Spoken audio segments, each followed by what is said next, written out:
Então, os objetivos nossos dos estudos é conhecer a Deus, o que Deus se revela sobre o seu ser. E aí é um ponto essencial para a nossa compreensão.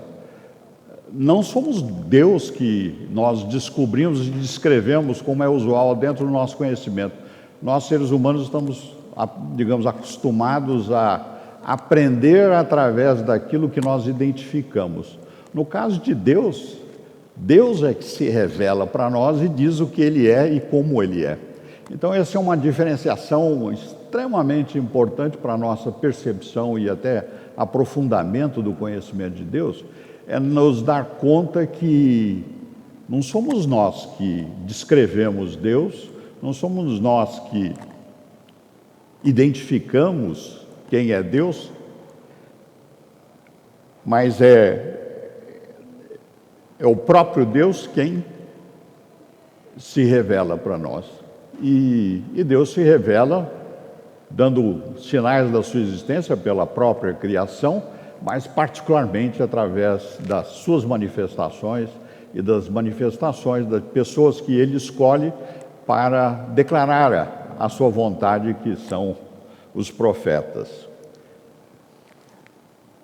E Ele declara sobre si todas essas, digamos, a sua essência, o seu ser, a sua essência. Esse elemento essência é bastante importante porque é a substância, é o que forma o ser Deus. E como nós já aprendemos, talvez eu creio que foi a primeira aula nossa, que foi a respeito da Trindade, ou seja, o ser Deus é triuno. Ele é o Pai, o Filho e o Espírito Santo, e as três pessoas deste ser têm a mesma essência. Então, essência é essa substância que faz, digamos, na nossa compreensão, o Deus. Deus tem uma essência. E ele dá assim nomes que são descritivos, os seus atributos, que são alguns comunicáveis e outros incomunicáveis, ou seja, os comunicáveis são aqueles que nós temos percepção, podemos nos identificar. E os incomunicáveis são aqueles que nós não podemos identificar ou ver alguma coisa em analogia. Inclusive, imutabilidade é um desses. A imutabilidade é um atributo não comunicável à criação ou às criaturas, é exclusivo da pessoa de Deus. E os visíveis e invisíveis, Deus é espírito, então é invisível, mas Deus faz a sua vontade visível através de outros meios. E as suas obras. Aí, conhecendo melhor a Deus, então nós podemos adorá-lo melhor e glorificá-lo e servi-lo com correção. É impossível servir a Deus através da nossa própria iniciativa. Nós não sabemos quem é Deus, como é Deus e o que Ele deseja. Então nós precisamos aprender quem é Deus e o que Ele deseja. E a nossa referência é a Bíblia, que é a revelação de Deus, é a nossa única regra de fé e prática, e de onde nós obtemos as corretas doutrinas e que estão sistematizadas naquilo que nós chamamos, dentro da igreja presbiteriana, das igrejas reformadas, os nossos símbolos de fé. Os símbolos de fé são a confissão de fé da nossa igreja presbiteriana, o catecismo maior e o breve, que foram organizados numa assembleia na Inglaterra, chamada de Westminster, por volta de meados do século XVII, 1645, mais ou menos. Essa sistematização de informações exclusivamente bíblicas, elas foram estabelecidas como sendo, então, os nossos símbolos de fé. E um ponto interessante que eu aponto desde o início é que a confissão de fé de Westminster, ela foi a completa, a correta e a que nós nos submetemos e declaramos que são os nossos símbolos de fé. Elas necessariamente, para cada afirmação, tem que ter a referência bíblica. E que não é o que acontece, por exemplo, que está registrado no site da Igreja Presbiteriana do Brasil, que não contém as referências bíblicas. Isso é um equívoco que deveria ser corrigido. é um erro, na minha opinião. Então, é uma confissão de fé, um catecismo mais breve e maior, incompleto. Então, nós deveríamos insistir com os nossos dirigentes para colocar a confissão de fé completa no site da Igreja Presbiteriana do Brasil. E como apoio adicional, nós adotamos autores, algumas citações aqui a respeito de estudiosos, teólogos que são efetivamente reformados. Por exemplo, nós vamos citar aqui um texto de Agostinho de Hipona, e efetivamente um estudioso, um teólogo cristão, e que a reforma veio posteriormente a ele. Ele é do século IV, mais ou menos, mas o sistema e as principais propostas doutrinárias que ele extraiu da Bíblia, elas são coerentes com o sistema reformado. Aí eu cito também mais tarde Calvino. Poderia citar mais autores que tem muitos bons. Temos o Bavinck, muito boa referência para nós, e temos a Rod, temos diversos outros, mas como o nosso estudo aqui não é um estudo, digamos, extensivo, então nós vamos nos manter essencialmente dentro dos textos bíblicos e da nossa confissão de fé, com algumas menções de outras referências. Então, na Bíblia é a nossa, digamos, nosso estudo principal da imutabilidade de Deus. Aí nós vamos ver nos símbolos de fé, eu vou mencionar aqui a confissão de fé e o catecismo maior, e aí nós vamos estudar brevemente 3 itens, adicionalmente, que é: a criação é mutável, porque nós estamos propondo Deus, a imutabilidade de Deus. A criação é obra de Deus. A criação é mutável ou é imutável? E aí nós temos Deus se arrepende, porque é um texto que aparece em alguns locais e que usualmente surge, digamos, questões ou alguns debates a respeito disso. E Jesus na natureza humana é mutável ou ele é imutável? Então, esses são 3 itens, nós não vamos nos aprofundar a respeito disso, eu vou trazer as menções e as justificativas principais a respeito do tema. E aí, a imutabilidade divina e o impacto na nossa vida de cristão. Quais são algumas consequências, entre muitas, a respeito disso? Então, a imutabilidade de Deus é esta doutrina que afirma que o ser Deus não muda na sua essência, nem no seu propósito, nem no seu caráter, nem nos seus atributos. Agora, irmãos, vamos deixar bem claro desde o início aqui para nós que a imutabilidade não é imobilidade como nós pensamos, porque nós aqui, para nós, o que é imutável é alguma coisa que é imóvel. Deus nós vamos ver a respeito da imutabilidade, mas definitivamente não nos confundamos pensando que imutabilidade é sinônimo, dentro da condição, digamos, da vontade de Deus, de imobilidade.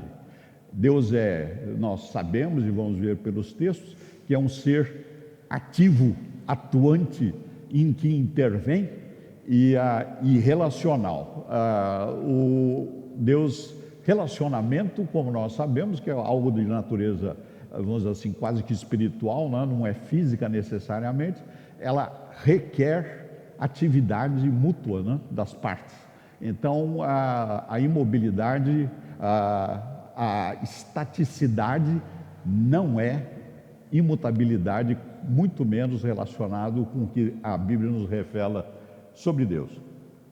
E aí o primeiro texto que nós começamos esse texto que é referência o nome de Deus. Deus se manifesta a primeira vez dando esse nome: eu sou o que sou. Então, nesse texto aqui, é um texto, o que ele não foi, nem será, ele é eternamente. Então, a própria, digamos, autodenominação que Deus fez de si, ele já declara a sua imutabilidade. Aí nós temos em Números, um pouco mais adiante, em uma circunstância, eu não vou trazer todos o contexto de cada uma das citações, que são várias, mas os irmãos poderão ver nos textos bíblicos em que circunstâncias que essas afirmações foram feitas. E eu enfatizo: texto avulso não é, digamos, não permite explanação nem justificativa, né? O texto avulso, ou citações particulares, elas não devem ser consideradas, e mais tarde nós vamos ver a respeito da afirmação Deus se arrepende, é que o contexto e a explicação da circunstância é essencial para nós podermos extrair o que nós chamamos de doutrina, né? Que são ensinamentos a respeito do texto e da afirmação bíblica.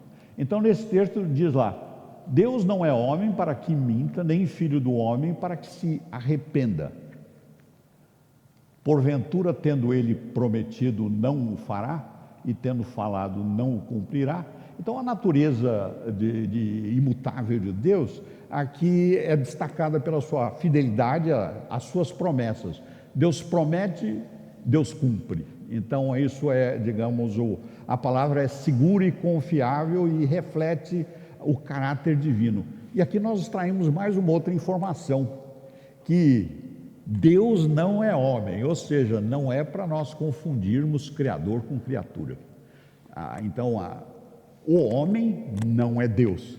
Então, ele não é semelhante a Deus, no sentido, ele foi criado com imagem de Deus, e aí nós podemos, sem dúvida, digamos, em outra ocasião, aprender que isso tem a ver com a nossa natureza espiritual e a nossa capacidade de nós compreendermos as revelações de Deus por ser Ele de natureza espiritual. Aí, adicionalmente, nós temos, e aí eu vou repetir uma série de textos bíblicos para deixar, digamos, para nós extrairmos então essa instrução ou essa doutrina da imutabilidade de Deus. A Bíblia é a nossa referência principal, essencial, e se não está na Bíblia, questione. Também a glória de Israel não mente, nem se... Isso daqui é, digamos, já no período do início dos reinos de Israel, no fim do período dos juízes, onde havia um tipo de organização e de governo, e aí nós sabemos lá que as questões, as dificuldades que surgiram com a escolha do primeiro rei de Israel, que foi Saul, né? E nós lembramos lá que, havia uma série de questões, porque a posição de rei em Israel era uma figura de Cristo, de Deus. E o Saul, minha opinião, né? Pobre figura, né? Quer dizer, ele realmente não é que não fazia jus, né? Ele refletia mal. Já Davi, pecador, cheio de enganos, ele já é uma figura que reflete a imagem de Deus. Então, não mente, não se arrepende, porque não é homem para que se arrependa. E aí vem uma primeira instrução, que é: o arrependimento é característico do homem. Nós seres humanos, muitas vezes tomamos uma posição, determinamos uma convicção, e que mais tarde nós vemos, por melhores informações ou circunstâncias, nos damos conta que aquela posição que havíamos tomado era equivocada, e nós devemos não só deixar para trás, e algumas vezes tem aspectos morais, e aí nós devemos até nos arrepender de ter visto, e o arrependimento tem a ver com deixar para reconhecer erro e equívoco, e aí se completa. Tanto assim que, para nós podermos nos apresentar perante Deus em oração, nós temos que nos arrepender dos pecados cometidos. Então, arrependimento tem a ver com decisão, inclusive de caráter moral. Então, a colocação que Deus é perfeito, como nós vimos em outras coisas, Ele é absolutamente, a sua vontade é absoluta, é a verdade. Então, a vontade de Deus tem, e aí já vou antecipando um pouco da discussão que nós vamos ter a respeito de arrependimento. O arrependimento, do ponto de vista de reconhecer que foi um equívoco moral, inclusive, é incompatível com a própria pessoa de Deus. Mas mais tarde vamos ver por que no texto bíblico se apresenta isso. E aí o conselho do Senhor dura para sempre. O conselho é a vontade, os seus decretos, a sua condição e os desígnios do seu coração por todas as gerações. Aqui nós já vemos as duas condições. A vontade de Deus, o seu conselho é permanente. e passa de geração em geração, ou seja, digamos, não há mudança da vontade de Deus. Então tem validade eterna. E no Salmo 100, porque o Senhor é bom e a sua misericórdia dura para sempre, de geração em geração a sua fidelidade. Aí nós estamos vendo também um outro ponto interessante a respeito da essência de Deus, do seu caráter, é que Deus não é uma formação de itens, né? Não são diversos itens que nós podemos montar aqui como se fosse um Lego, né? Um quebra-cabeça que nós vamos colocando partes juntas. Deus é uno, ele inclusive tem, digamos, um pensamento é que Deus é até simples, porque ele não tem complexidades, ele é ele tem unidade. Então, todos esses elementos que nós estamos estudando a respeito de Deus, estamos aqui há diversas aulas vendo essas características, nenhuma dessas características pode ser, digamos, isolada da pessoa de Deus, falar que o amor é o que define Deus. Não, nada, digamos, é exclusivo. Deus é uma unidade e nas três pessoas, e todas as suas manifestações e a sua essência, elas têm que ser vistas na unidade. Então, imutabilidade de Deus tem a ver com o amor de Deus. O amor de Deus tem que ver com a sua imutabilidade. A justiça divina, o seu senso de justiça está ligado com o amor, está ligado com imutabilidade, e todas essas demais características divinas não podem ser vistas como esta é a melhor, esta é a representativa, esta é a maior. Equívocos, na minha opinião, gritantes de linguagem. Jamais eu usaria que esta é mais importante do que aquela referente a Deus e na sua descrição. São todas igualmente que refletem uma unidade de Deus, e são aspectos que nós, criaturas imperfeitas, por causa do pecado e mais ainda finitas, nós não conseguimos ver a extensão da pessoa de Deus, e sim vemos as partes. Então a colocação, a restrição é nossa, não da pessoa de Deus, digamos, do ser Deus. Então nós temos o conselho de Deus dura para sempre, os desígnios do seu coração por todas as gerações. Então o conselho de Deus tem a validade eterna. No Salmo 100, a misericórdia de Deus dura para sempre. Isso é imutável e que é uma extraordinária para nós bênção, né? Que Deus é misericordioso sempre. Aí mais um texto lá no 119, esse salmo muito interessante de estudar pela sua série de afirmações sobre a justiça de Deus.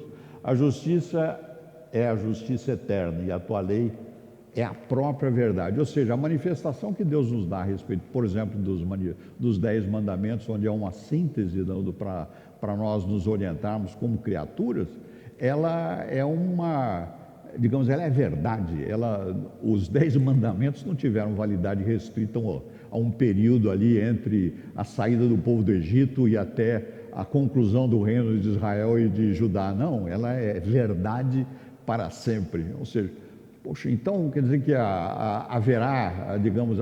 haveria validade da vontade de Deus por toda a eternidade, inclusive na ressurreição? Sim, porque nós temos que amar a Deus e ao próximo por toda a eternidade, né? Então, e essa, como Jesus Cristo disse, é a síntese da vontade dele.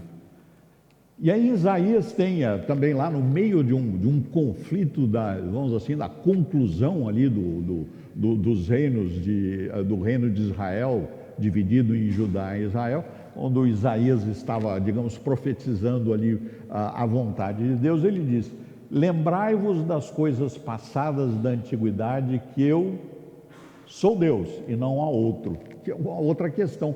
O ser humano não procurando a Deus na sua fonte, que é a sua própria revelação, ele foi criado para ser um adorador, um servidor de Deus.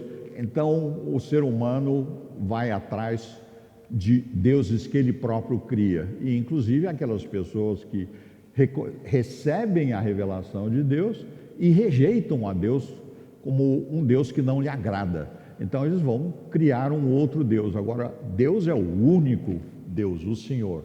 Eu sou Deus, não há outro semelhante a mim, e que desde o princípio anuncio o que há de acontecer, e desde a antiguidade as coisas que ainda não sucederam.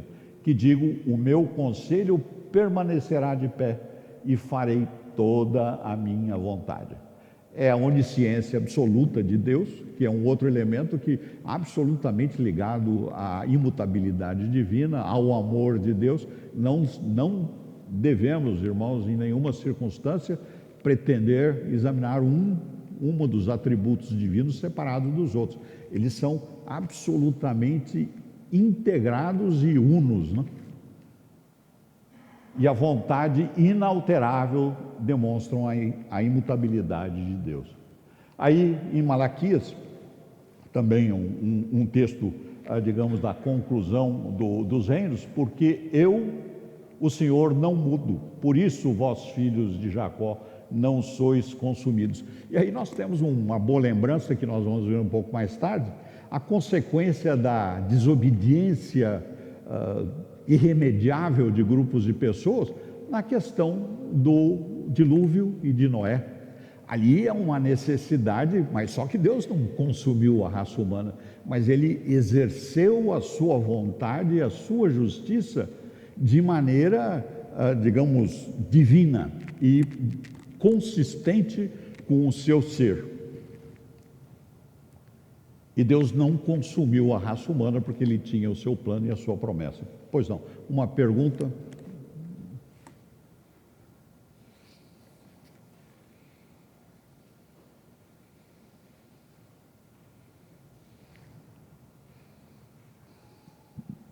Presbítero, a minha dúvida está justamente aí. Apesar de ser um estudante de teologia, eu realmente tenho a intenção de aprender, que sempre causa dúvida para mim nesse texto de Gênesis 6. 6, 3, 5, não? 5 e 6. Eu acho que é o 6, 7. Disse 6, o 7, Senhor, farei desaparecer da face da terra o homem que criei, o homem e o animal, os répteis e as aves dos céus, porque me arrependo de os haver feito. Esse arrependimento de Deus causa estranheza por nós lembrarmos que Ele é imutável. Eu gostaria de uma explicação do Senhor, por favor. E aí eu vou usar a tática que todos nós estamos acostumados como estudantes ou alunos. Este tema vai ser tratado um pouco mais adiante. Então a colocação, sim, é um daquele elemento que eu comentei mais à frente, o arrependimento divino, e que é um elemento, inclusive, que nós devemos estar bem, digamos, instruídos e conhecendo bem, porque é frequente pergunta de pessoas que não aceitam, inclusive, o Jesus Cristo, ou questionam digamos, a revelação divina a respeito como que Deus é imutável, como Deus não, digamos, é perfeito, Ele não se arrepende. Arrependimento é sinal de imperfeição, né? Então, ou seja, desconhecimento, onisciência digamos, é conflitante com o arrependimento, né? Mais uma pergunta? É que eu peço que use o microfone, porque eu tenho, digamos, uma surdez crescente, né? Então... A gente poderia dizer que o calvinismo defender que não existe perda de salvação tem a ver com a imutabilidade de Deus? Aí, se a irmã permitir, calvinismo não é religião. Não, sim, mas a doutrina calvinista, ela defende... Irmãos, quer dizer, diferente do arminianismo, que fala que você perde a salvação, sim, e o calvinismo fala que não. Sim, o sistema de estudo, que inclusive nós somos, digamos, os presbiterianos somos essencialmente de origem calvinista, que surgimos naquele período da história, um pouco depois, o John Knox, que fundou o presbiterianismo na Escócia, e de lá acabaram chegando missionários aqui, estava em Genebra recebendo e foi companheiro do Calvino, ou seja, eles são da mesma escola. E o sistema presbiteriano é uma reforma, e o calvinismo foi contra os desvios da Igreja Católica. O calvinismo é a expressão do cristianismo bíblico.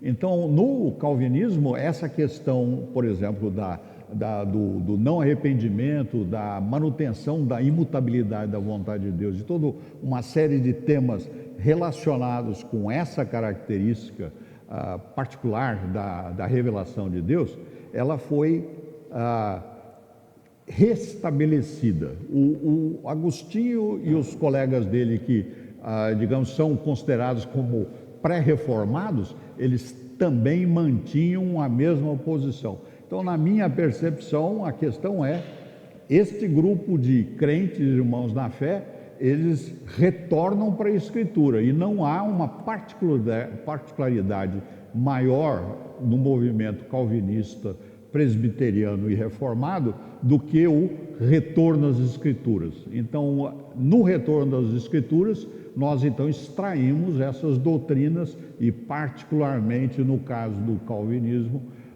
do presbiterianismo e da reforma, veio a questão da predestinação e todas as suas consequências, que são efeitos diretos de muitas das características de Deus, inclusive da imutabilidade. Tem uma pergunta? Já foi. Eu tinha, na verdade, na questão da imutabilidade, eu sempre achei que estava em Gênesis 1, tudo, né? Que é, no princípio, criou Deus os céus e a terra. Eu não entendi a sua frase. Que a imutabilidade estava muito expressa em Gênesis 1:1, né? Que é, no princípio criou Deus o céu e a terra. Só existe mutabilidade se existe tempo. Um ser que está além do tempo, antes do tempo, não tem mutabilidade porque não existe tempo, né? Sim, aliás, é essa questão, né? Deus criou o tempo, né? Então, digamos, o tempo está sob Deus. Então, Deus não está no tempo. Aí, digamos, um outro ponto que nós não vamos poder entrar aqui é realmente o fenômeno cósmico que foi a encarnação.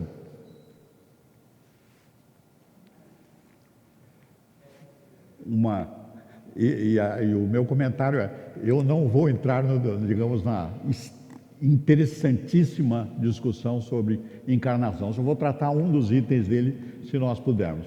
Pois não, tem a dona Eni e depois atrás o presbítero. Não, a segunda pergunta do irmão ali, que fala que Deus é imutável, no entanto tem versículo que ele fala que se arrependeu. Eu entendo assim, mas, não é que Deus... Dona Eni, nós vamos tratar disso um pouco mais adiante, não agora.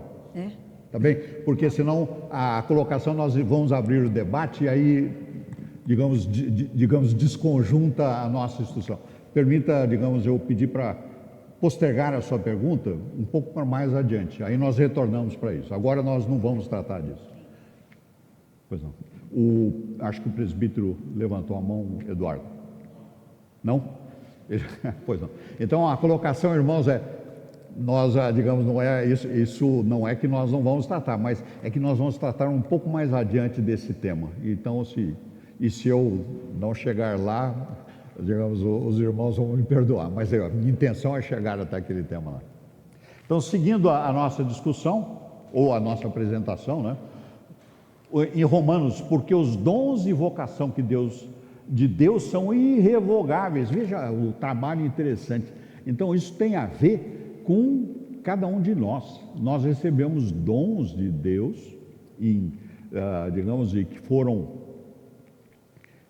parte do seu decreto antes da criação do mundo. Então, nós recebemos esses dons e eles são irrevogáveis. E, particularmente, nós sabemos que a escolha para a nossa salvação, ela é irrevogável. E é imutável, não muda. Agora, digamos, nós sabemos que nós vivemos num tempo mutável, nós sabemos que nós pecamos e precisamos nos arrepender, mas a colocação é que o dom da salvação é imutável. E é lá em Timóteo, se somos fiéis, ele permanece fiel, de maneira nenhuma ele pode negar-se a si mesmo. Deus não nega. Ou seja, a frase de para-choque, né? Deus é fiel a mim?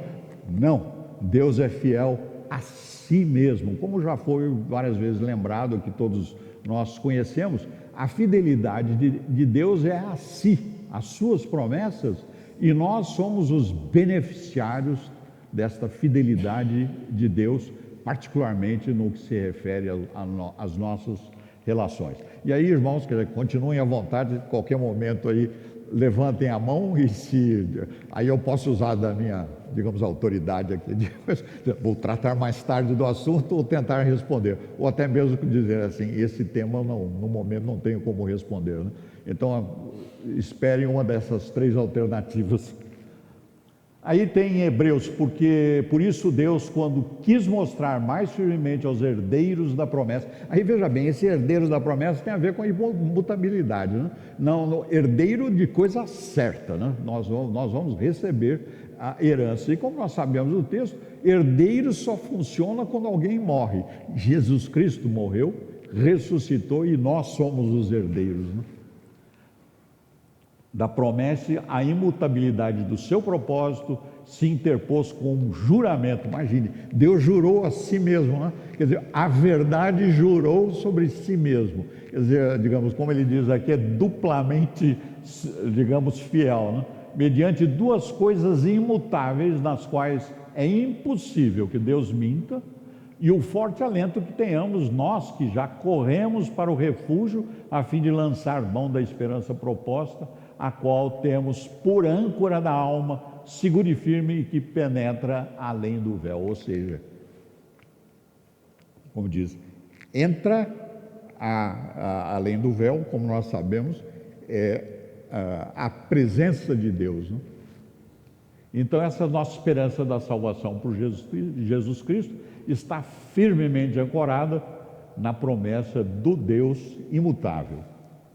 Então, aí toda a boa dádiva e todo bom dom perfeito são lá do alto, descendo do Pai das luzes, a quem não pode existir variação nem sombra de mudança. A vontade de Deus é imutável, ele não muda. O amor de Deus é imutável, ele não muda. A misericórdia de Deus não muda.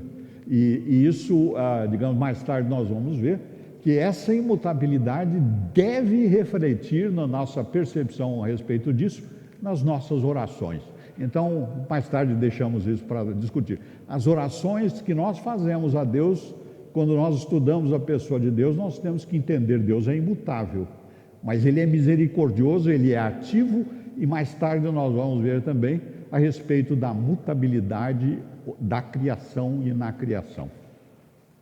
Então a Bíblia claramente estabelece isso, Deus é imutável. Eu creio que nós podemos ir nos textos, todavia, digamos, as ressalvas que existem sobre a questão do arrependimento de alguma ação divina, e que nós vamos tratar um pouco mais adiante. Então, Deus é imutável, Ele se declara como imutável, né?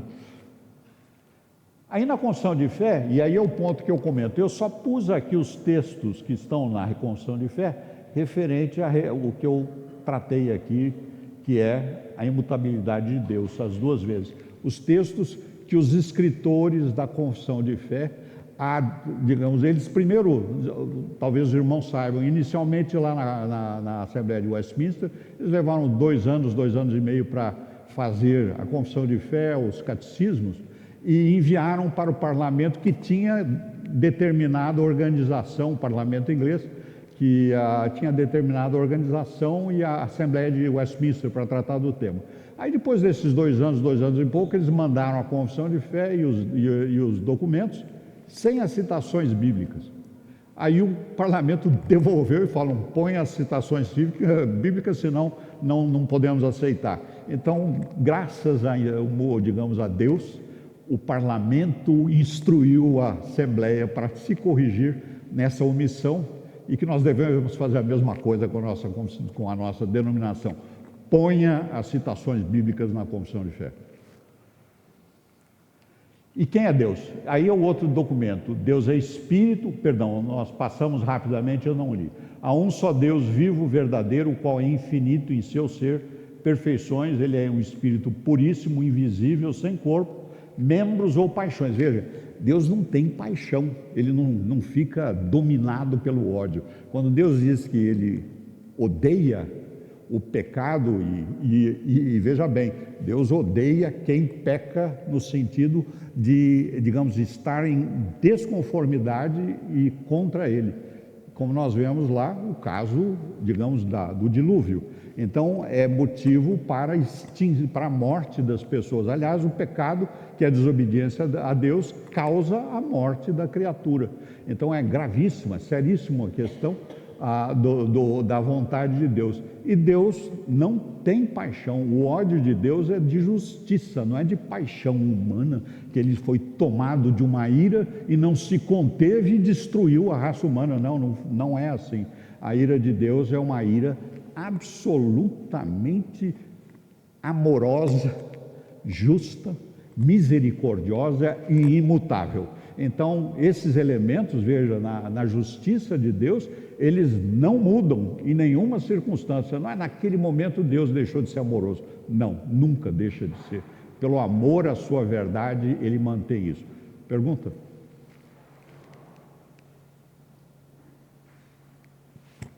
A gente pode dizer que o sofrimento é por nossa mutabilidade, então, né? Sofrimento de Cristo. De Cristo. E o nosso também? E o nosso, a consequência, né? Eu estava pensando, digamos, o sofrimento não é de Deus, Pai, é do Deus, homem, que o Filho, Ele sofreu como nós, seres humanos, sofremos pelo pecado que nós cometemos. Deus, na pessoa de Jesus, o Deus homem, não o Pai, nem o Espírito Santo, mas o Filho homem sofreu. E o Filho homem é Deus, como nós vemos em outras revelações, né?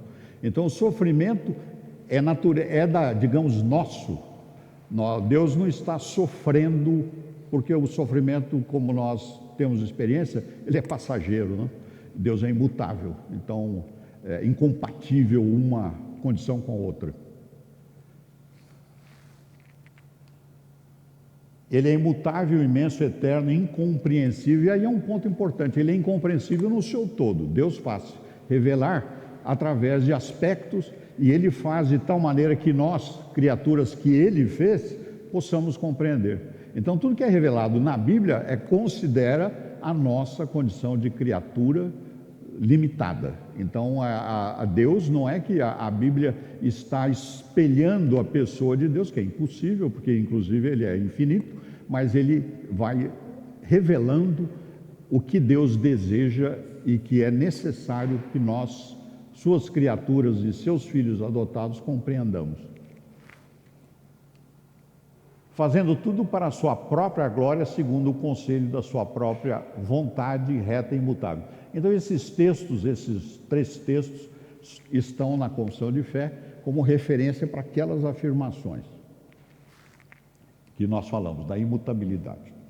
Aí no Catecismo Maior vem quem é Deus. Deus é Espírito em si, por si infinito, em sua glória, bem-aventurança, perfeição, todo suficiente. Outro termo que ele dá, absoluta autossuficiência de Deus. Deus é autossuficiente, Ele não necessita de nada mais. Deus não nos criou porque Ele necessitava ser amado, necessitava de ser adorado.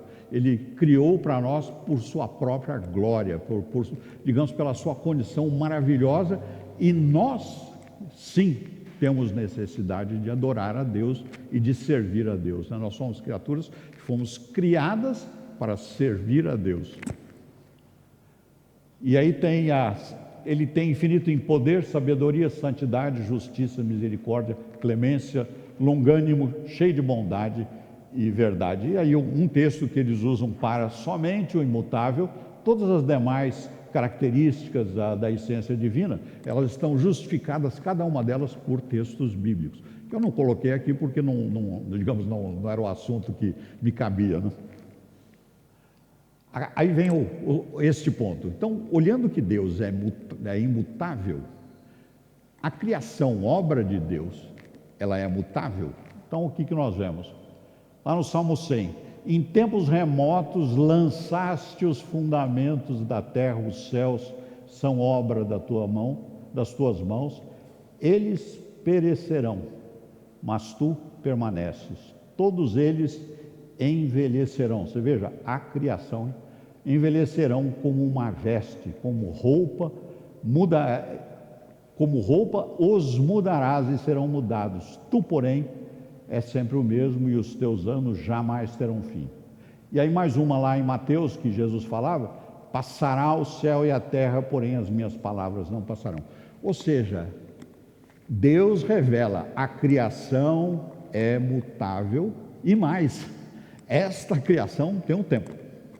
Então, ou seja, ela vai passar, ela vai ser alterada, como nós sabemos de outros textos, e poderão ser, por exemplo, a Pedro, Jesus fala em um dos seus discursos a respeito disso, Pedro também fala, e outros textos bíblicos são muito claros, que os céus vão se enrolar como um tapete, haverá fogo destruidor, digamos, um fogo que vai limpar a criação. Então, ou seja, essa criação é mutável, as coisas, claro, como foi lembrado pelo nosso irmão Márcio, que as coisas que estão no tempo, como nós vamos ver lá a afirmação do Agostinho, né, elas por natureza são mutáveis, né? Aliás, para existir, né, alguma coisa que não seja imóvel e, digamos, absolutamente inerte, e mesmo essas estão sendo alteradas no tempo, na criação nós podemos ver, e digamos, esse é um primeiro texto, tudo é mutável.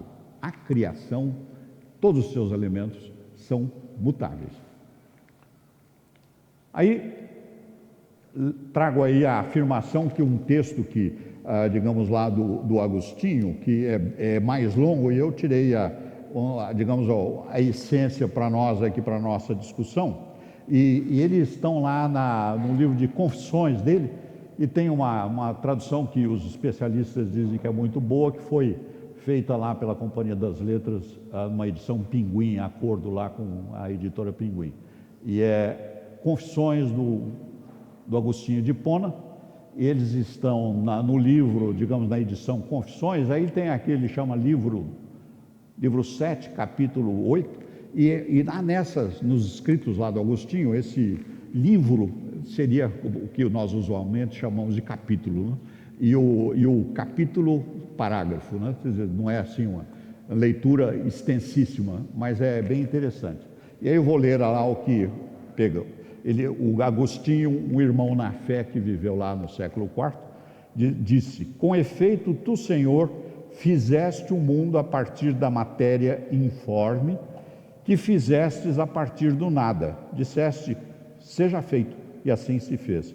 Mas a terra que fizeras era matéria informe, e a partir daquela terra invisível e inarticulada, fizeste tudo aquilo de que consiste este mundo mutável e sem consistência, no qual a própria mutabilidade se dá a ver.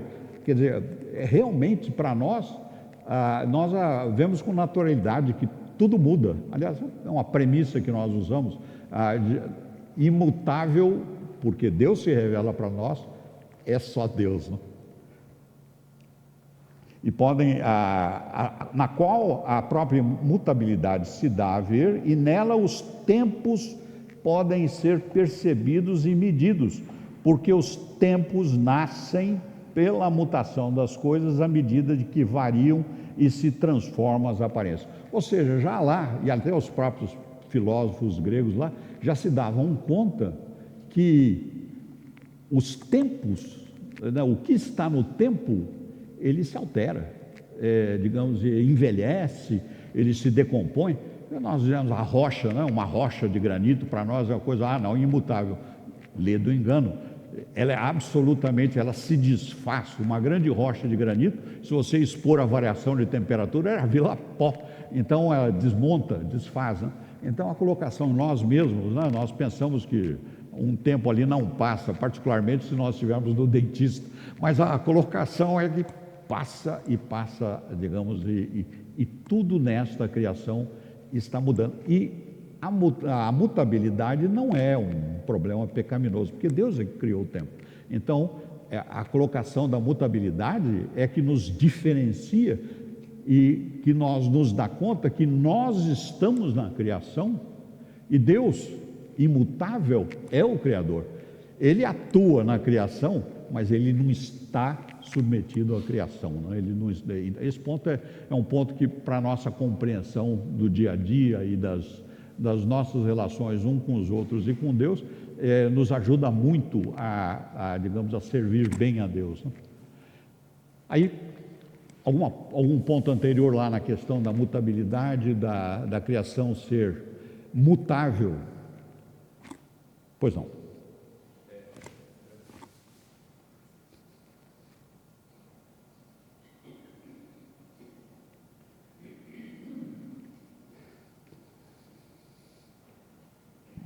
Presbítero, não é uma dúvida, mas eu gostaria que fosse reforçado, porque hoje nós temos vivido tempos onde a ideologia de gênero milita nesse tema. Quando nós falamos que a criação ela é mutável, é claro que homem e mulher, isso não muda em relação à criação de Deus. O senhor poderia explicar nesse sentido? Um dos elementos que, aliás, foi, os irmãos devem lembrar que na aula, então eu tive, digamos, um encargo de trabalhar numa aula que tratava de gênero. Então, que está aí dentro do nosso sistema? E, obviamente, Deus criou, no primeiro resumo, homem e mulher. Primeiro criou Adão, e de Adão ele criou a mulher. Isso não significa que Adão tinha dois sexos, não, ele era homem, era ser humano, era o homem. Jesus Cristo não tem dois sexos, ele é homem, não é homem e mulher. A colocação é que Deus, no seu poder extraordinário, tirou o elemento, aí minha conclusão, genético de Adão e fez a mulher. Então pode ver até debates que nós podemos entrar de fatores X, Y, etc, do DNA, que o homem tem o fator, digamos, também feminino, etc, mas a mulher não tem ou não deveria ter, algumas vezes acontece isso, mas a colocação bem, digamos, bem estabelecida é: Deus, na minha compreensão, pela pessoa do Espírito Santo, dá vida na concepção celular no ventre da mulher, e naquela decisão de vida, Deus estabelece o gênero, não o gênero, o sexo, né? A questão de gênero veio mais tarde, nem era debate de discussões. O sexo é o homem ou o sexo mulher.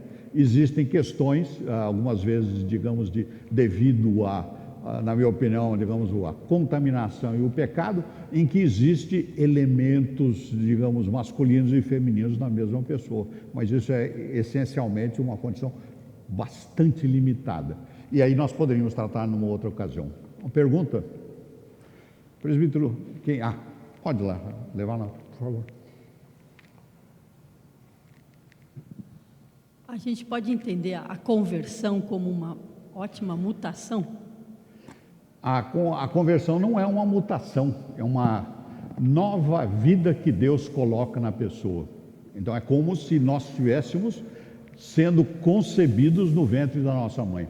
Então nós recebemos do Espírito Santo a vida espiritual, que antes de nós recebermos não existia, estava morta, que é a expressão bíblica. Então todas as pessoas que no pecado nascem sem natureza espiritual viva, e Deus, na sua perfeição e na sua vontade determinada antes mesmo da criação do mundo, estabelece, e o Espírito Santo é que expressa essa vontade da maneira que ele deseja, como o vento, né? Na hora e no momento que ele deseja, mas não no sentido assim de paixão ou de reação, mas porque ao Espírito Santo cabe introduzir a natureza, a vida espiritual em cada um de nós que aceita Cristo. Outra pergunta? É interessante essa pergunta, porque a mutação, ela é inerente à natureza humana, né? E quando você, como ressaltou muito bem, e a pergunta da Vera é boa, é uma nova criação. Nós estávamos mortos, não há a mínima possibilidade de mutação. é uma nova criação, É. é um novo nascimento, assim eu entendo.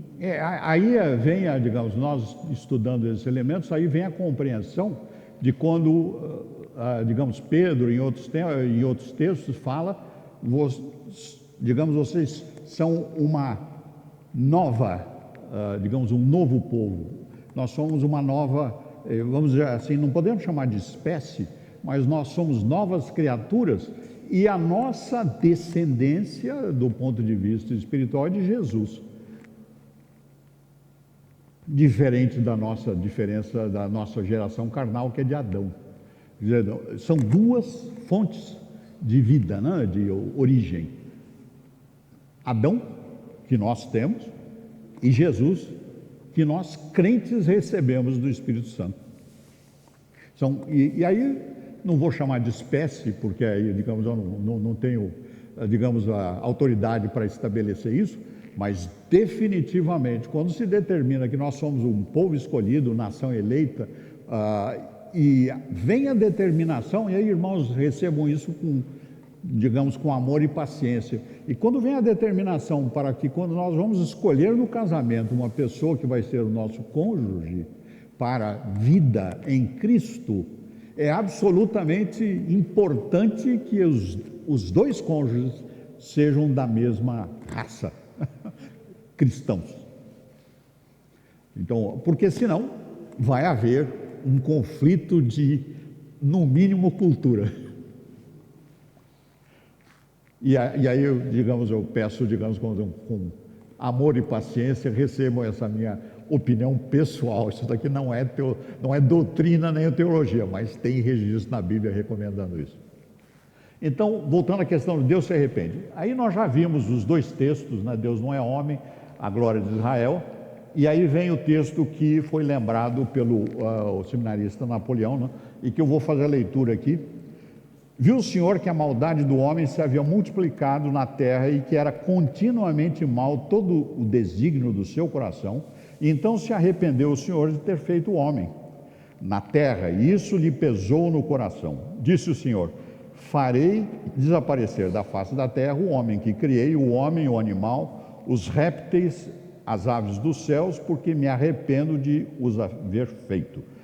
Porém, Noé achou graça diante do Senhor. Aí veja, quer dizer, nesse texto tem ele requer uma análise particular. Eu não vou fazer a exegese do texto aqui extensa, eu só vou extrair alguns elementos, mas quando ele falou, Deus fala a respeito do homem, ele, aqui no fim do texto, põe uma exceção, mas Noé achou graça.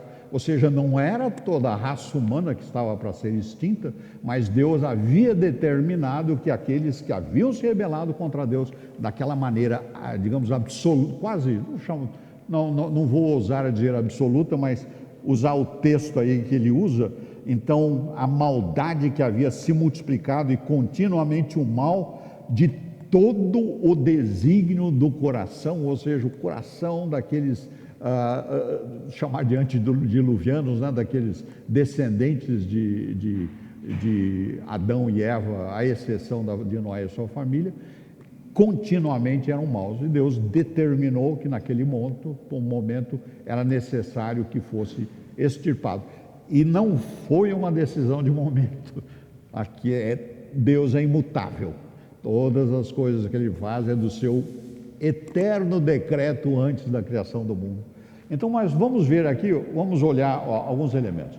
Essa expressão se arrependeu aí, e me arrependo, no trecho acima, e também há outros trechos que falam do arrependimento de Deus e que usam a mesma expressão. Ela chama, uma transliteração, ela é Nachan, é uma expressão do texto hebraico que tem esses significados que estão registrados aí, de lamentar. A pessoa, quando eles usam a expressão Nachan, eles podem também estar expressando que eles se lamentam de alguma coisa. Ou seja, lamentar é estar triste por acontecer aquilo. Não tem a ver com algum desígnio sobre aquilo, mas nós lamentamos, nós seres humanos, lamentamos quando uma pessoa querida nossa é chamada para Deus. Mas a nossa lamentação tem a ver com o nosso sentimento, Porque um irmão na fé, quando é chamado na presença de Deus, ele recebeu o grande prêmio. Então devemos até, irmãos, com paciência, nós devemos, digamos, das minhas palavras, né, devemos considerar que quando um crente morre, ele recebeu o prêmio. E nós lamentamos, é porque nós vamos perder, digamos, a companhia desse irmão durante o tempo em que nós ainda não formos chamados, porque quando nós formos chamados, nós estaremos junto desses queridos. Pois não, uma pergunta? Uma pergunta, por favor.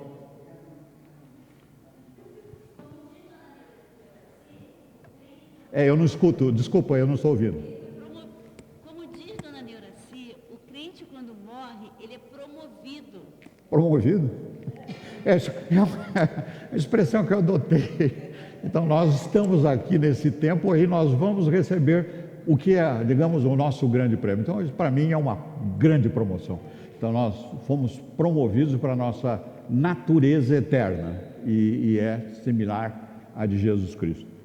Bom, então, voltando aqui à nossa discussão, então significa se lamentar, sofrer pesar, estar sentido ou triste, inclusive arrepender-se do ponto de vista de ter concluído que aquela decisão tinha sido ruim e deveria ser corrigida, consolar, confortar e ser confortado. Ou seja, a expressão Nachan, ela não é estrita no arrependimento. Aliás, inclusive, se os irmãos forem ler algumas versões mais recentes, fiéis aos originais, muitas delas não usam arrependimento nesse trecho. Então, mas aí eu estou comentando a respeito de nós. Veja, a versão que nós temos em português não é a original. O original está em hebraico, aramaico e o Novo Testamento em grego. E o que nós recebemos são versões, e a do Almeida, com as correções que foram feitas no século XIX, mais ou menos, a versão dele do século XVII, XVIII, era muito difícil de ser compreendida no português nosso. Ela foi então adaptada lá no século XIX e nós temos então essas versões que inclusive na nossa está dita aí, corrigida e atualizada. Pois não, seminarista? Essas são as dificuldades de se fazer uma tradução, porque as palavras elas não estão sozinhas dentro de um texto. Estão no contexto. Elas estão dentro de um contexto. E nesse contexto, a palavra arrependimento ela se envolve muito com a mudança de atitude de um Deus que sustenta todas as coisas e protege o homem para o Deus que agora ele por causa do seu decreto, obviamente, ele agora vai pesar a mão sobre o homem. Então, assim, não é uma questão de arrependimento no sentido, né, humano, de que há uma mobilidade interna e externa, uma mudança de mente, mas é no sentido de uma mudança de ação, não é? E tem a ver também, irmãos, com outro aspecto que aqui não foi tratado, é da longanimidade de Deus. Ou seja, Deus não atua quando o pecado é feito. Adão não morreu imediatamente ao momento que ele desobedeceu à vontade de Deus. Existe a expressão que é da natureza de vida, que é a longanimidade, e que está relacionado com a sua imutabilidade e que está relacionado com o seu eterno decreto que determinou que as coisas iam acontecer em tais e tais circunstâncias, não nas circunstâncias, mas naquele momento. E o melhor exemplo, para mim, que nós temos, é o nascimento de Jesus Cristo. Jesus Cristo poderia ter vindo logo depois do Adão, por exemplo, né? Ele veio, chutando aí, 3.000 anos depois, mais ou menos, estimativa, 3.500 anos, mais ou menos depois de Adão. Mas a colocação é longanimidade, ou seja, quando ele fala aqui, era o momento, como diria, né? O copo ficou cheio. Então, como ele diz, a taça, digamos, estava cheia. Daquele momento, no plano de Deus, determinava-se a mudança na face da terra, como aconteceu. Bom, irmãos, e aí eu estou chegando aqui ao meio-dia, que é, digamos, 1 hora mais ou menos de aula, e aí se os irmãos, digamos, admitirem, eu prossigo, e aí pode ter mais alguns minutos de aula. Se houver, ou, digamos, algum incômodo, nós podemos suspender e depois continuar. Pois não. Apenas uma contribuição. O irmão falou sobre a palavra Nachan, Nachan é o arrependimento que se refere a Deus. Tem um arrependimento que se fala sobre o humano, o ser humano, que é Techuvá. Techuvá se fala arrependimento, que é retorno. Então, o que a Bíblia trata nesse momento é o arrependimento de Deus, é que ele ficou triste, como o irmão falou, inclusive. Mas também tem o do ser humano, que é Techuvá. Então, são duas palavras diferentes que se trata de arrependimento. E tem outras palavras também que têm a ver com esse tipo de circunstância, mas que não foram usadas. A palavra que foi usada foi Nachan. Então, a colocação é, vamos examinar no contexto, digamos, o que Nachan pode ser. Mas aí, seguindo, um outro elemento que nós temos que considerar é é conhecido por todos nós na literatura, que é, digamos, o antropomorfismo e também a antropopatia.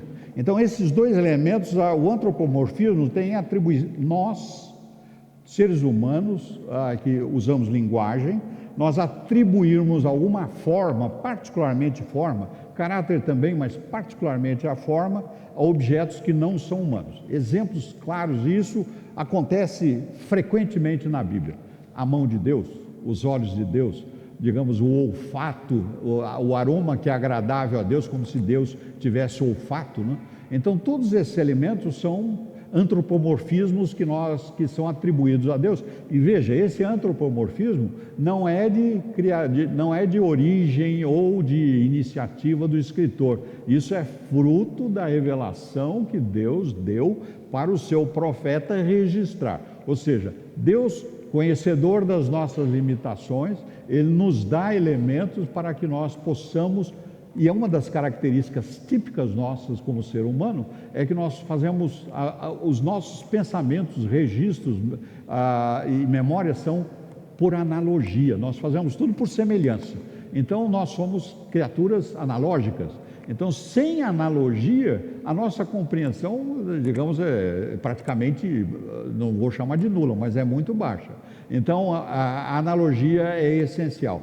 E Deus determinou para os seus profetas e escritores da Bíblia que usassem essas analogias quanto à sua pessoa. Então não é digamos, fruto da criatividade do escritor, mas é resultado da revelação. Então o que eu comento nisso é que essa questão do antropomorfismo e da antropopatia, que tem a ver com sentimentos, paixões, digamos, o que nós podemos falar assim, o ódio de Deus, e aí até, digamos, a expressão arrependimento, talvez entre as duas ali, como antropopatia, ou se não antropomorfismo, é que se atribui, então, a Deus esse arrependimento. Mas, como nós vimos naqueles diversos textos da revelação de Deus, Deus não muda. Então, na imutabilidade de Deus, o sentido restrito de arrependimento é conflitante. Então, há digamos, um claro conflito da definição restrita de arrependimento com a doutrina que Deus diz de si mesmo: eu não mudo. Então, e aí vem um comentário do Calvino lá, que o Calvino fez uma série de comentários, e eu peguei outros, tem diversos outros comentaristas que trataram de boa, digamos, de boa origem lá, que são cristãos reformados e bons estudiosos, que eles tratam desse texto. E eu peguei esse comentário, aliás, não inteiro, digamos, parcial, a respeito de Calvino, do seu comentário sobre essa questão particular e esse item. Então diz lá, e eu vou ler aqui também, porque pode ficar um pouco difícil a leitura aí. O arrependimento, então deu esse texto, Gênesis 6,6, o arrependimento que aqui se atribui a Deus não lhe pertence, mas tem referência ao nosso entendimento dele. Por quê? Posto que não podemos compreender a Deus, lembra da definição nossa, que ele é incompreensível no seu todo, na sua integridade, como ele é, faz-se necessário que ele, Deus, por nossa causa, em certo sentido, se acomode a nós. Isso é a expressão da tradução do Calvino, não é bíblico. Mas, ou seja, o que Deus está fazendo é que ele está, vamos dizer assim, simplificando uma condição divina para um nível de compreensão que nós podemos alcançar. Então, isso não é revelador da vontade de Deus, mas é uma figura que nós podemos, por analogia, digamos assim, ver como sombra, né? Nós estamos vendo como a sombra da pessoa de Deus. Se acomode a nós, que em Deus não pode ocorrer arrependimento, diz o Calvino, é facilmente demonstrado na seguinte consideração, que nada sucede no universo, que na sua criação, que lhe seja inesperado ou imprevisto. Ou seja, Deus é onisciente, Ele conhece todas as coisas. Como é que Ele foi, digamos, por que Ele tomou uma decisão errada? Seriam alguns, né, digamos, uma simplorérrima afirmação. Deus não tomou decisão nenhuma errada, Ele determinou no seu plano tudo o que é necessário e tudo que é da vontade dEle. Ou seja, e aí entra um ponto que nós não vamos discutir hoje aqui, porque é interessante, mas requer mais tempo e trabalho, é que o mal que acontece no mundo não é pela nossa interpretação de ser mal, mas é fruto dos eternos decretos de Deus. Ou seja, o pecado de Adão não foi por imprevisibilidade, ou que o Adão se rebelou contra a criação. Não, é porque faz parte do plano e da vontade de Deus. A morte de Jesus Cristo pelo nosso pecado não foi arranjo, não foi remédio para uma situação incontrolada. Não, foi determinado antes da criação do mundo. E a própria adesão, a tomada a forma de Jesus Cristo como homem, do eterno decreto de Deus antes da criação do mundo, né? E aí diz, continuando isso, o mesmo raciocínio da observação, que não é inesperado ou imprevisto, diz que Deus foi afetado por tristeza. Não, a tristeza é fruto de uma circunstância. O que Deus ficou realmente, ali foi bastante, digamos, gerou a sua perfeição da justiça divina no ódio, né? Então, aí seguindo no próximo slide, entretanto, visto que de outro modo não se pode saber quão profundo é o ódio e a aversão que Deus sente pelo pecado, por isso o Espírito se acomoda à nossa capacidade quando se faz óbvio o objetivo pelo qual se aplicam, digamos, o óbvio é da parte do Calvino, se aplicam a Deus essas palavras, arrependimento, pesar, e a saber, ensinar-nos que, desde o tempo em que o homem se corrompera tão profundamente, Deus se sentiu tão ofendido pela atroz perversidade dos homens, que isso foi como se ele tivesse ferido seu coração com tristeza mortal. Ou seja, a gravidade do pecado da raça humana, do ser humano que foi criado para adorar a Deus, para Deus é um ataque à sua perfeição tão atroz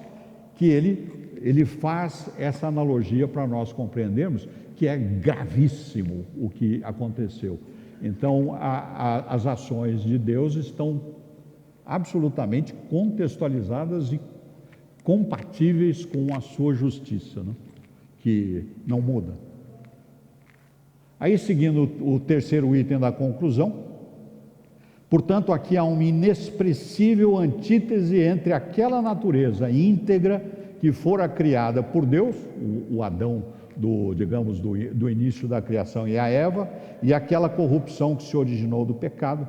Entretanto, a menos que pretendamos provocar a Deus e o expor à tristeza, aprendamos, nós crentes, a ter aversão pelo pecado e fugir dele, posto que Deus, para penetrar mais eficazmente o nosso coração, se veste com os nossos afetos. Ou seja, ele está dizendo, irmãos, Calvino para nós, né? Aqui Deus está mostrando, Ele está usando dos nossos sentimentos, que nós podemos compreender, para dar uma breve percepção da gravidade da consequência perante Deus da nossa rebelião e pecado, e particularmente desses irmãos. Aí tem está no livro de comentários de Calvino, que tem diversas versões em português que são bastante boas. Eu usei uma delas aí, e era que eu peguei na minha versão do Kindle. E aí, Jesus Cristo na natureza é mutável? Aí irmãos, vocês vão me permitir, mas eu não vou me estender muito, eu vou ser bem sintético nisso, e depois, se for o caso, né, nós passamos digamos, uma outra aula, né?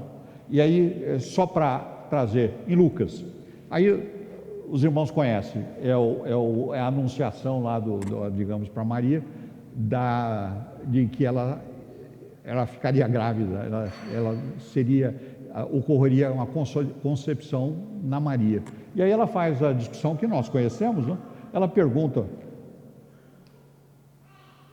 digamos que, então diz lá, no 6º ano, tal, que nós, alegra-te muito favorecida, o Senhor é contigo. E ela perturbou-se a Maria. Mas o anjo disse a Maria, não temas, porque achaste graça diante do Senhor, e eis que conceberás e darás à luz a um filho, a quem chamarás pelo nome de Jesus. Ele será grande e será chamado Filho de Deus Altíssimo, Deus Senhor, e ele terá o trono de Davi, e ele reinará eternamente. E aí ela pergunta, como que isso vai acontecer? E ele respondeu, descerá sobre ti o Espírito Santo, e o poder do Altíssimo te envolverá na sua sombra.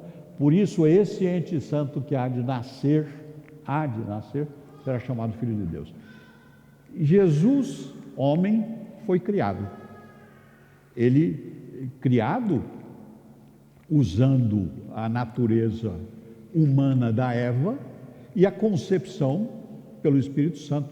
Ou seja, o que é bem interessante é que, digamos, ele é o filho do homem da raça humana, mas ele nasceu, como nós sabemos, e podemos estudar em outras ocasiões, sem pecado e na condição, digamos, não igual a Adão.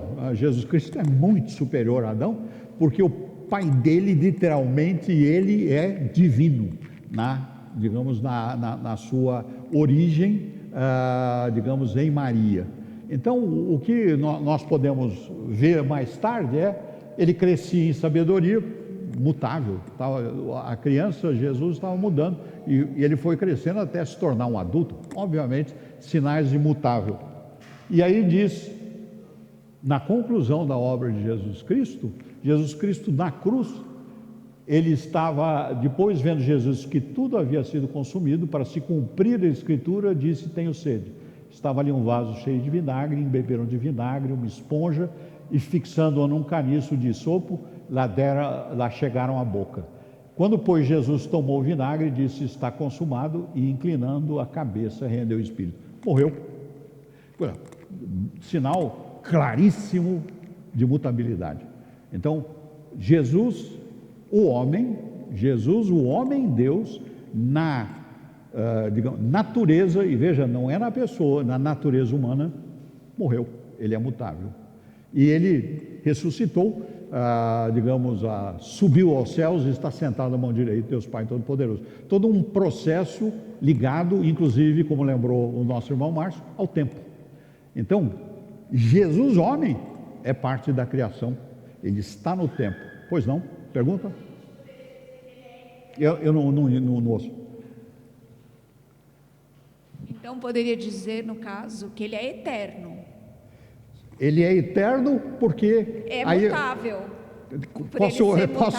Posso apelar para a minha segunda cláusula lá? Em seguida. Então, vou comentar em seguida.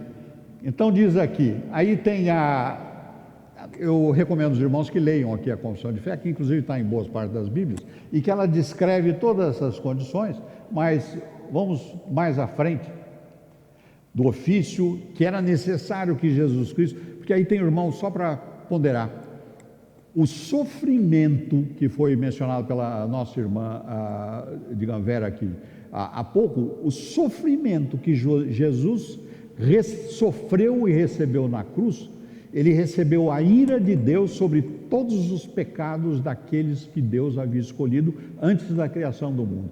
Eu não vou dizer, era absolutamente incomensurável, criatura humana nenhuma suportaria. Jesus, homem Deus, somente Deus poderia suportar a ira de Deus.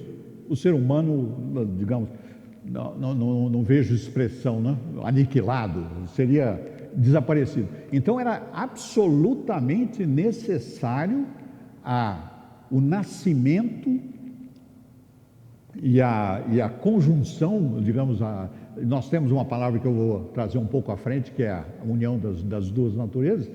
Era necessário a natureza divina e a natureza humana para ser representada, que nos representasse a nós. Então, a nossa representação na natureza humana de Jesus Cristo é a descendência, minha conclusão, nossa descendência de Eva e indiretamente de Adão.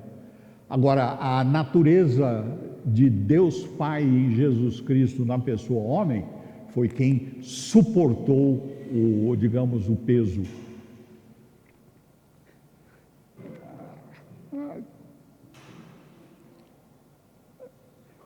da ira de Deus sobre o pecado da nossa raça humana.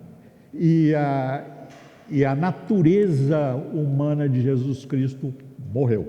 A natureza divina de Jesus Cristo, na Trindade, se manteve na Trindade durante todo esse processo. Não houve um interregno em que havia dois, digamos, a natureza divina, o ser Deus tinha duas pessoas e a terceira estava aqui na Terra.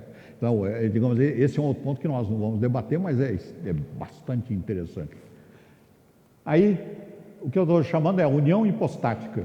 Então, digamos, a união hipostática é uma definição de um termo que foi criado, eu creio que lá pelo século IV, né? Os irmãos lembram lá? Digamos, mais ou menos século IV ou V, uma série de discussões estão tendo a respeito na igreja digamos que já estava o episcopado de Roma e o episcopado de Constantinopla e do Oriente. No Oriente eles falavam grego, então uma série de expressões que estavam no texto grego, para eles era bem fácil de entender. O problema era do lado de Roma, que o pessoal não sabia mais grego e usava latim, numa versão, aí os irmãos vão me perdoar, péssima do Jerônimo, que chama Vulgata. Então eles estavam nessa dependência de uma tradução mal feita que eles usavam para poder fazer análise. Então a colocação é que digamos, os crentes do Oriente entendiam bem a compreensão dessa união hipostática e os de Roma não. Então eles ficavam, digamos, lá numa briga teológica por digamos, falta de conhecimento. Aí finalmente se compreenderam lá num concílio, e aí se estabeleceu que a união hipostática é o termo usado para descrever como Jesus é plenamente Deus e plenamente homem em uma única pessoa. O verbo de Deus, né? Deus Filho sendo imutavelmente Deus, está lá em João 58, 10, 30, se fez carne. E aí lá em Filipenses, pois ele subsistindo na forma de Deus, ou seja, ele continuou sendo Deus. Paulo dizendo lá para os Filipenses, ele continuava sendo a pessoa da Trindade, assumiu a forma de servo, tornando-se semelhança de homem. Então ele assumiu Jesus Cristo, a segunda pessoa da Trindade, tem natureza humana. A primeira, digamos, o Pai e o Espírito Santo não tem natureza humana. Essa união hipostática é exclusiva da pessoa do Filho. E ele, antes do tempo que nós podemos ver em outros textos, ele assumiu esse compromisso e que, digamos, as consequências todos nós aqui podemos imaginar e saber que foram uma extraordinária demonstração de amor e digamos, se é que era possível, uma insustentável humilhação divina, né? Porque se tornar criatura, passar por tudo isso e ver o pecado, sentir como o pecado reflete na criação, é uma coisa, digamos, realmente intensíssima, né? E a segunda pessoa da Trindade, o Filho, Jesus, Deus homem, ele assumiu isso. Então, a imutabilidade de Deus tem uma série de impactos, e aí Eu vou deixar para os irmãos lerem isso, porque parece que foi publicada a aula aí, então eu recomendo que durante o dia aí os senhores façam isso, porque já somos lá 12h25. E o tempo, foi bem lembrado, não permite mais para nós continuarmos. Então, os irmãos permitem, então vamos interromper a nossa aula. Eu peço para o seminarista Napoleão fazer uma oração para concluir isso. Senhor Deus, te agradecemos pelo privilégio de sermos ensinados pela Tua Palavra, agradecemos porque o Senhor nos mostra cada vez mais um pouquinho de quem Tu és. Nós queremos conhecê-lo e prosseguir em Te conhecer todos os dias. Pedimos que o Senhor nos dê uma disposição e um coração ensinável, a fim de que nos aperfeiçoemos a cada dia, Senhor.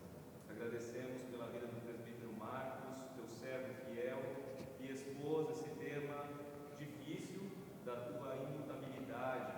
Por isso, nós te pedimos a capacitação do teu Espírito para que absorvamos esses ensinamentos e compreendamos cada vez mais o teu ser e o teu caráter. Oramos pedindo que o Senhor nos abençoe na nossa volta para casa. É o que oramos gratos, em nome de Cristo Jesus. Amém. Amém. E aí, irmãos, se tiverem alguma dúvida aí insuportável, os senhores mandam lá uma mensagem para mim, lá no nosso grupo da igreja, lá e eu vou tentar responder.